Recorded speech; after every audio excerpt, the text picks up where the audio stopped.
bienvenidos a una nueva transmisión, una nueva clase de filosofía judía. En esta clase de hoy vamos a analizar uno de los argumentos que trae la religión occidental para justificar a los clérigos de su idolatría. Es decir, este es un argumento que utilizan los curas, particularmente en el catolicismo, cabe recalcar, para explicar por qué ellos son la autoridad para explicar la Biblia. Y vamos a explicar por qué esto es tan grave y por qué el argumento es falso, el que usan particularmente en el catolicismo, y es de la siguiente manera. Antes que nada, quiero agradecerles a todos los Benay Noach que nos acompañan. Ustedes saben por qué esto es tan importante. El 90% de los noájidas vienen del catolicismo. Eso es algo que estadísticamente es correcto, porque en Latinoamérica, digamos, la norma popular o la mayoría es católica. Y muchas personas que con el tiempo empiezan a analizar y entienden que el catolicismo es explícitamente, digamos, tiene imágenes, como que tiene una idolatría muy explícita. Y por eso es que las personas que entienden eso salen del catolicismo al movimiento protestante. Con el tiempo, los que empiezan a profundizar de Torá llegan a la conclusión de que también el movimiento protestante es idolatría, porque al fin de cuentas adoran a un ser humano y creen que es un dios. Y salen del movimiento protestante y se vuelven mesiánicos, que aquí entre nos el movimiento mesiánico es aún más grave y es aún peor que los dos anteriores que mencioné. En todo caso, muchas personas se quedan en el movimiento mesiánico por mucho tiempo, pero con el tiempo las personas llegan al entendimiento de que el movimiento mesiánico es una farsa, pero de la más enorme de todas, y así es como las personas llegan al entendimiento de que hay algo, a la verdad de la Torá. Y así es como las personas llegan a ser noájidas. Este es un trayecto que la mayoría de los noájidas han pasado, del catolicismo a ser Bnei Noach, que ese sí es el ideal. Ser noájida sí es lo que una persona que no es judía debe cumplir, y eso sí es el ideal y ese es el objetivo del mundo. Y por eso es que es tan importante que analicemos uno de los argumentos que trae, digamos, la Iglesia Católica para justificar el por qué los curas son la autoridad. ¿Ok? Ahora, el argumento les voy a decir dónde lo escuché. Estaba escuchando un debate de un sacerdote católico y un pastor evangélico.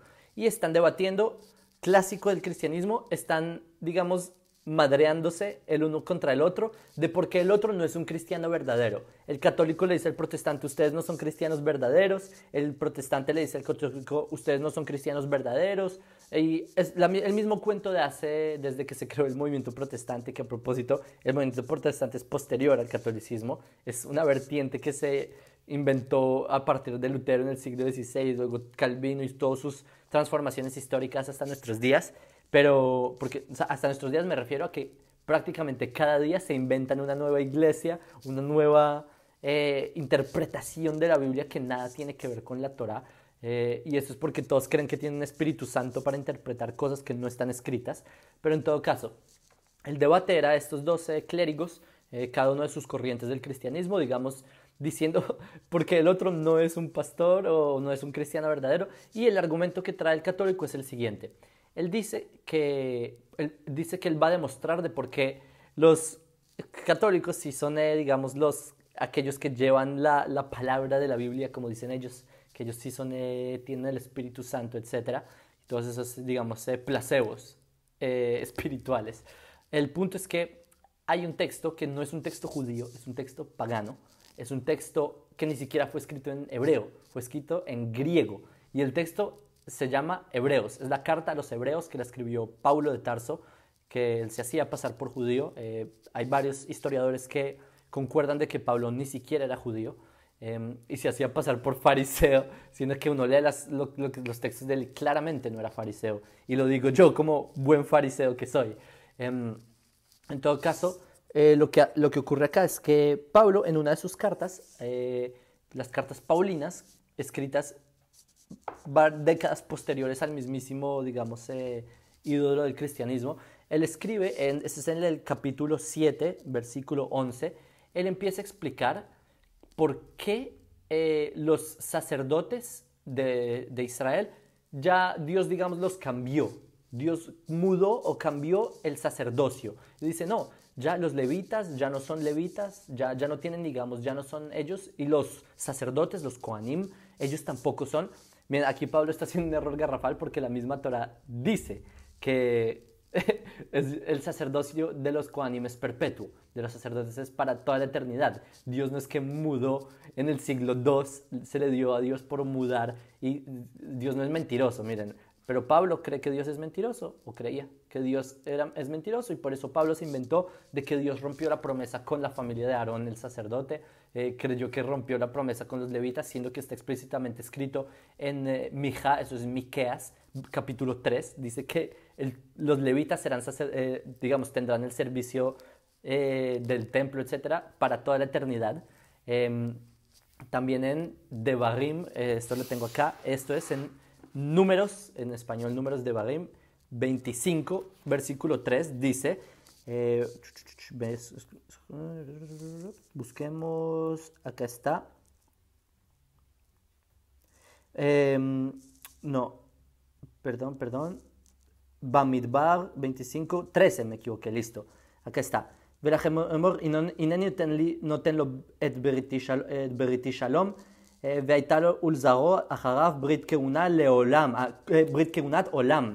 Dice Dios a la familia de Pinjas que les da el sacerdocio para siempre, ¿ok?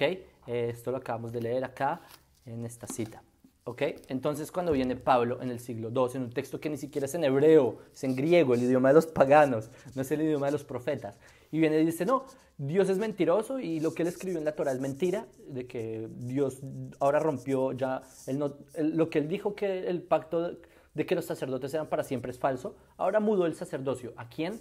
Entonces acá Pablo trae en su texto pagano, dice que él lo mandó a la orden de Melquisedec, no sé cómo se pronuncia en español, Melquisedec. Y dice que el Melquisedec, que él no es de la orden de Aarón, sino que él dice, hay una orden de Aarón, un sacerdocio de la orden de Aarón, y hay un sacerdocio de la orden de Melquisedec, y no es de la orden de Aarón ya, sino que es de Melquisedec, porque se mudó, según Pablo, ¿no? Acá Pablo hace algo muy ingenioso, y es que él, a través de ese argumento, él logra meterle a los cristianos en la cabeza la idea de que tienen que pagarle el diezmo a los, digamos, líderes del cristianismo. En base a esa idea, y ya les voy a explicar de dónde él saca esa idea tan, digamos, ingeniosa para financiar lo que hoy en día es el cristianismo. O más bien, para vaciarle los bolsillos a las personas en base a la manipulación de la Torá. El punto es que, ¿quién era Melquisedec? Vamos a analizar. Acá esto es Bereishit, Génesis, capítulo 14, el versículo 18. ¿Okay? Dice, Melquisedec melech Shalem, otzi lechem vayayim veu kohen lael elyon. Les traduzco. Que Melquisedec era el rey de Shalem. Shalem es lo que hoy en día es Jerusalén. O sea, Melquisedec era un rey, ¿ok? Ya se imaginan la vida que tenía un rey. Era un rey que también era un Cohen, él también era como un tipo de sacerdote, así traducen la palabra hoy en día, y dice que él sacó pan y vino, ¿ok? Entonces, ¿qué dice? ¿Cuál es el argumento de Pablo? Pablo se remite a otro texto, que esto también es un texto que nada tiene que ver con el judaísmo, es un texto cristiano y es el evangelio. Aquí entre nos, la palabra evangelio ni siquiera es en hebreo. Evangelio es una palabra que es en griego, no es en hebreo. Y acá lo que él cita es en Mateo 26, Lucas 22, que esto es sobre la última cena de Yeshu, Yemach Shemo Bezichro, que él dice en ese texto de Mateo y de Lucas, están describiendo lo que ocurrió supuestamente en la última cena, que era Pesaj, ¿ok? Esto es según los primeros evangelios, según el evangelio de Juan, que no es un evangelio sinóptico. Juan ni siquiera cree que era Pesaj, él difiere de los demás evangelios. Yo no sé cómo el cristianismo resuelven tantas contradicciones que hay entre sus propios textos, pero porque por ejemplo Lucas y Mateo tienen genealogías distintas de Yeshua.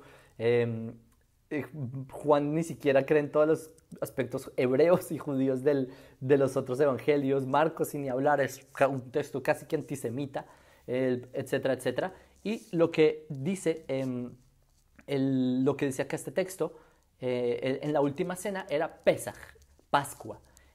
En la Pascua está prohibido comer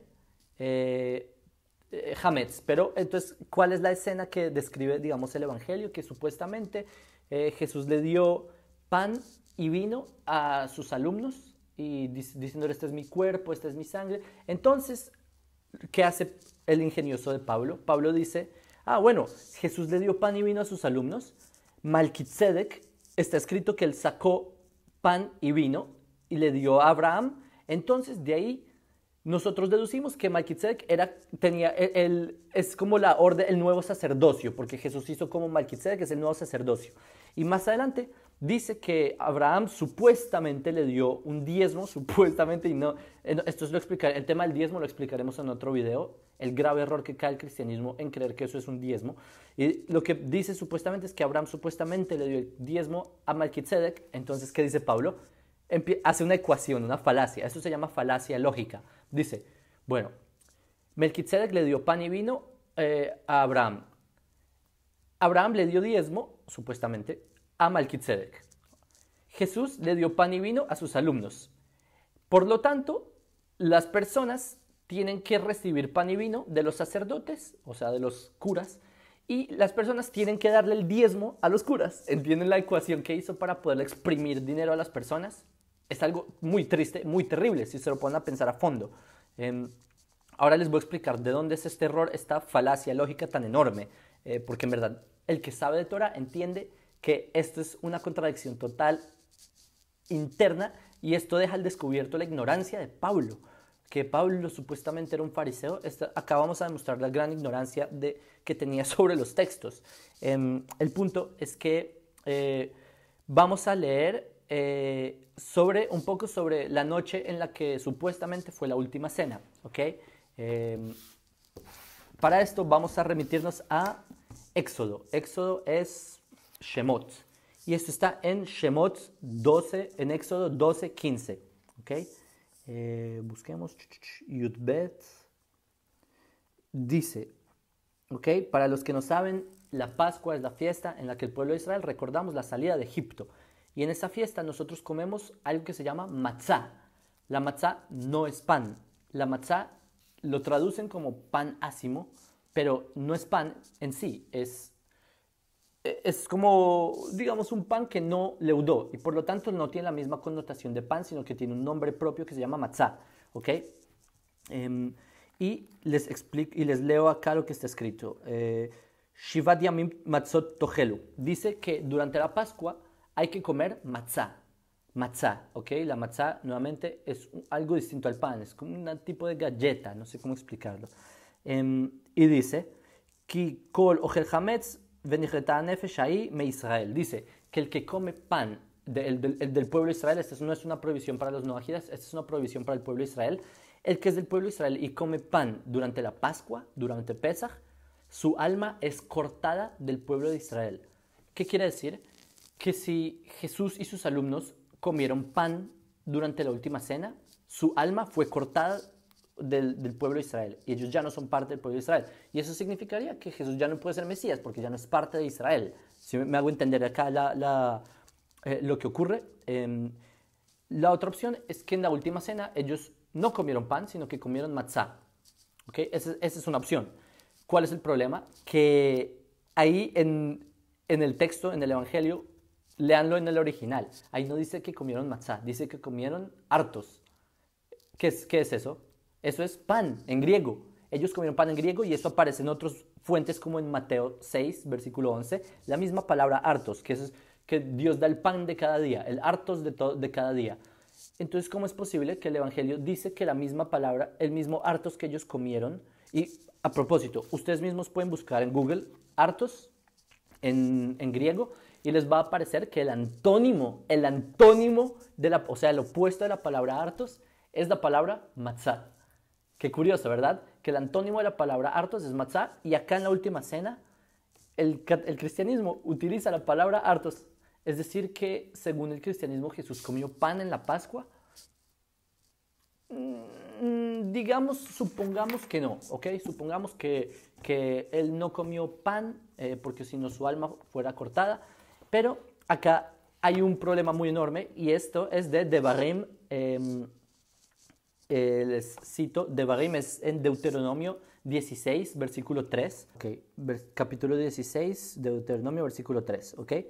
Lo tochal alav hametz shivad yamim tochelu alav matzot lechem oni.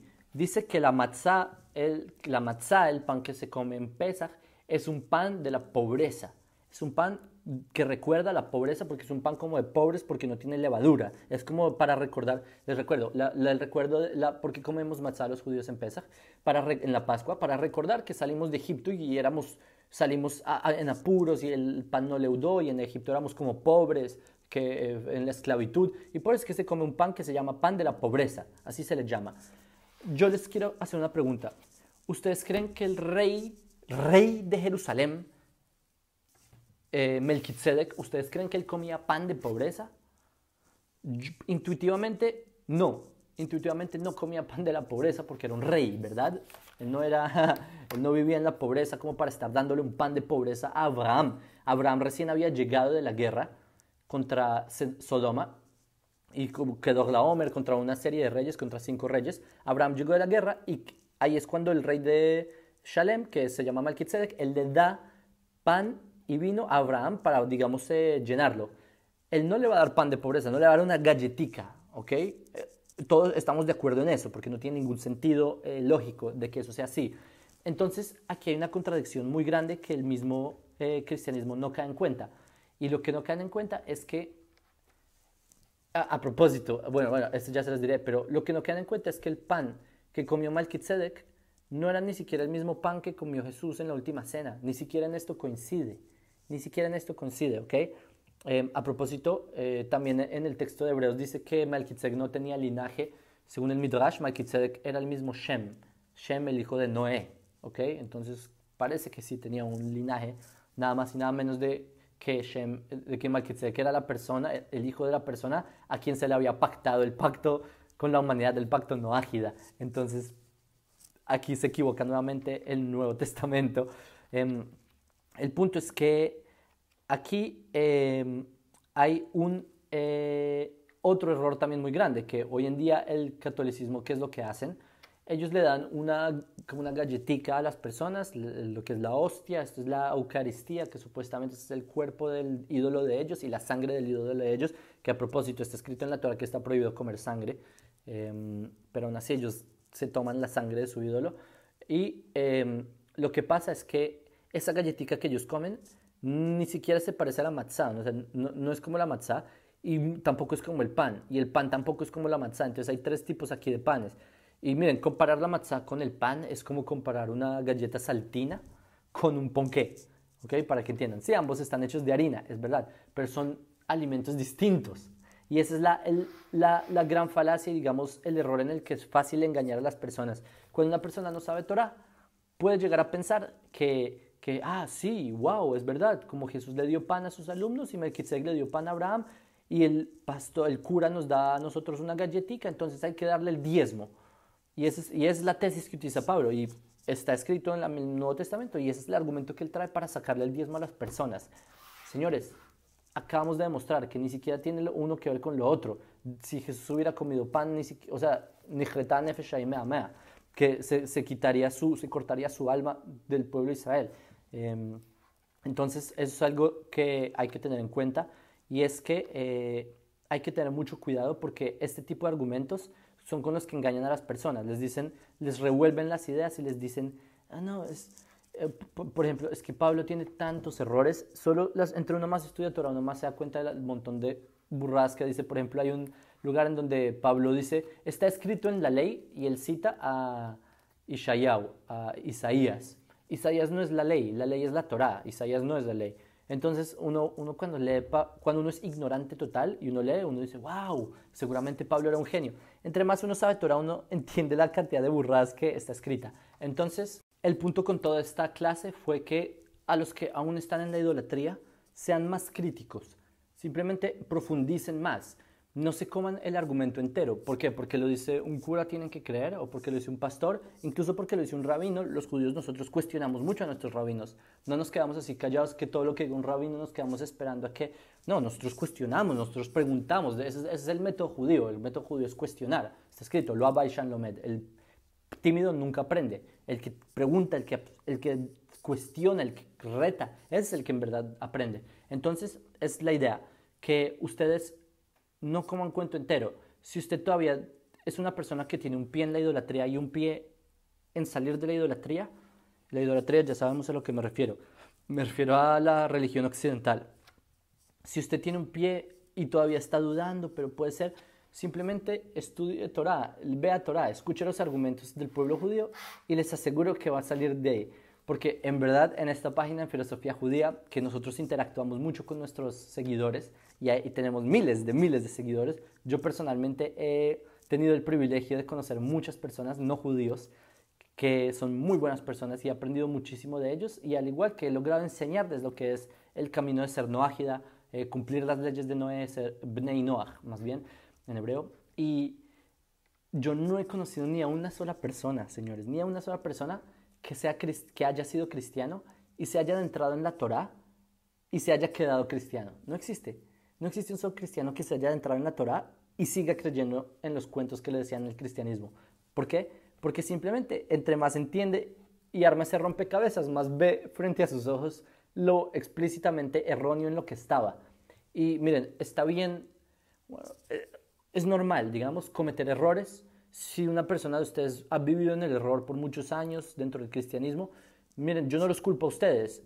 Hay muchos factores que influyeron en eso, la sociedad en donde ustedes nacieron, la familia, la educación, pero si usted ya se acercó a una página así y usted en verdad quiere ser sincero con usted mismo, sea curioso, pregúntese. No, o sea, no sea de oídos cerrados ni trate de esquivar los argumentos, simplemente abra la cabeza, sea sincero con usted mismo y le aseguro que vas a llegar a la verdad. Vas a llegar a la verdad, ¿por qué? Porque tú estás hacia la verdad. Pero si una persona dice, no, yo no escucho esos argumentos, esos son de los fariseos, esos son de los judaizantes que tienen una venda en los ojos, esos son que tienen una dura cerviz. Así la persona va a seguir engañada toda la vida.